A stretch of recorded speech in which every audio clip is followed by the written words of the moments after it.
Picture a Saturday morning in 1932, Depression-era America. A man walks into a Chevrolet dealership with money he has been saving for 2 years. The showroom smells of new rubber and floor wax. Outside, the street is quiet in the way that streets were quiet during the Depression. Not peaceful, just emptied out. He has heard about Ford's new engine, 8 cylinders, something nobody had ever put in a car at this price.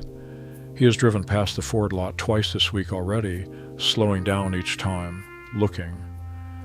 But he is standing in the Chevrolet showroom, and he is about to sign for the 6-cylinder. Ford had just done something that should have changed everything. The flathead V8, the first affordable 8-cylinder engine in American automotive history, was supposed to make everything that came before it irrelevant overnight.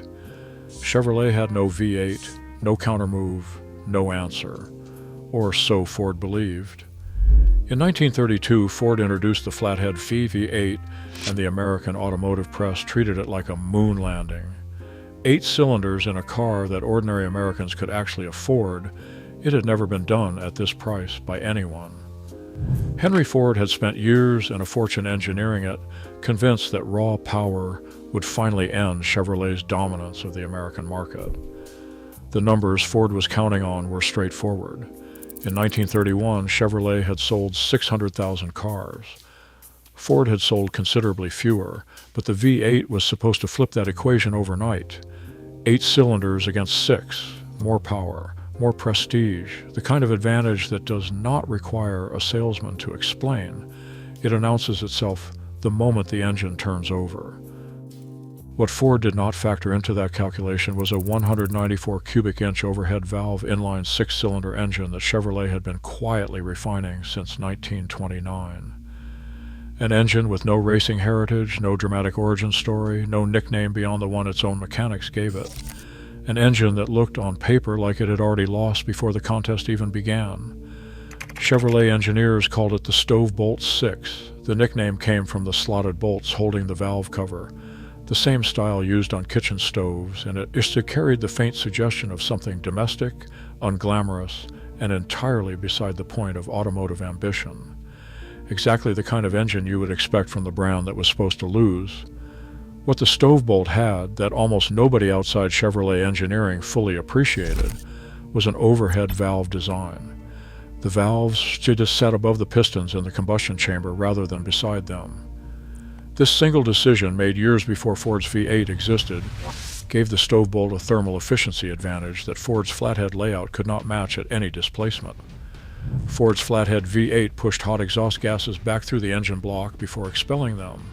The Stovebolt expelled them directly. The result was a cooler-running and more fuel-efficient engine that Chevrolet advertising described with careful understatement: smooth-running, reliable, economical. What the ads did not say was that the engineering underneath those words was systematically dismantling the V8's advantages one ownership mile at a time in the driveways and filling stations and repair shops of Depression-era America. When 1932 final production numbers were tallied, Chevrolet had sold 323,000 cars. Ford had sold 286,000. In the year Ford introduced the most celebrated engine in American automotive history, Chevrolet, running its older, smaller 6-cylinder engine, outsold them by 37,000 units. Chevrolet's advertising during this period contained one of the most confident strategic decisions in American marketing history. Their ads promoted fuel savings, lower oil costs, and reduced upkeep. They talked about smooth rides, creature comforts, the quiet dignity of a car built around what the buyer actually needed rather than what the manufacturer wanted to brag about. They mentioned efficiency. They mentioned reliability. They mentioned refinement. They did not mention the Ford V8 once, not by name, not by implication, not even obliquely. They did not have to. The buying public made the argument for them every time someone walked past a Ford dealership into a Chevrolet showroom and drove home in a 6-cylinder. The engine was only part of the story. Chevrolet had engineered the entire ownership experience around the Stovebolt's strengths in ways that made the V8's horsepower advantage feel beside the point to anyone who actually drove these roads. The suspension told the clearest story. Chevrolet used longitudinal semi-elliptical leaf springs running front to back, a system that delivered a noticeably smoother ride over the broken, unpaved, and poorly maintained roads that most Americans drove every single day. Ford's transverse-mounted front axle, a simpler design carried forward from earlier models, produced a measurably bumpier experience. This was not a minor comfort preference debated in showrooms. It was felt on every mile of every drive, by every person in every seat, on roads that in 1932 had no obligation to be smooth. Chevrolet also offered freewheeling, a mechanism that disengaged the drivetrain at speed and allowed the engine to coast, saving real, measurable amounts of fuel on every journey.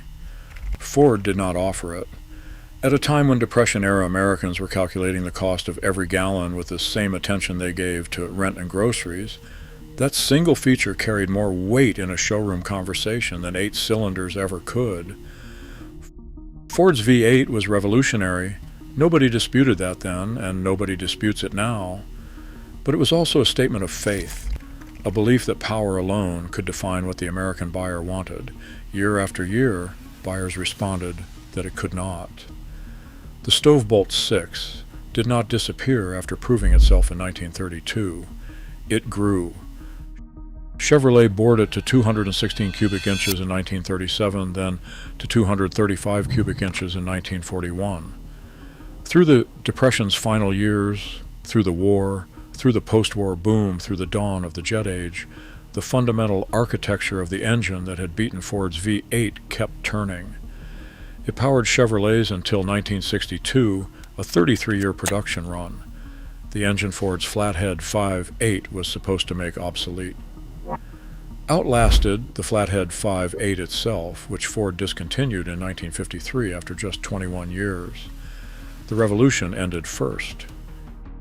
In 1962, General Motors retired the Stovebolt Six and replaced it with the Turbo Thrift, a new design intended to carry Chevrolet's engine lineup into the coming decade.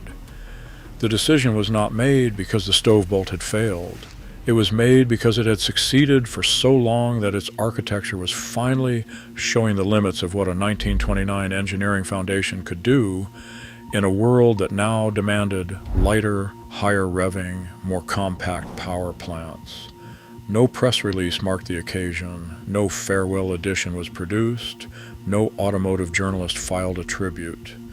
The engine that had outsold Ford's V8 in the depths of the Depression, that had powered American families through a world war and a post-war economic expansion that remade the country, was discontinued the same way Chevrolet had always treated its most dependable assets, quietly, without ceremony, because the work was finished.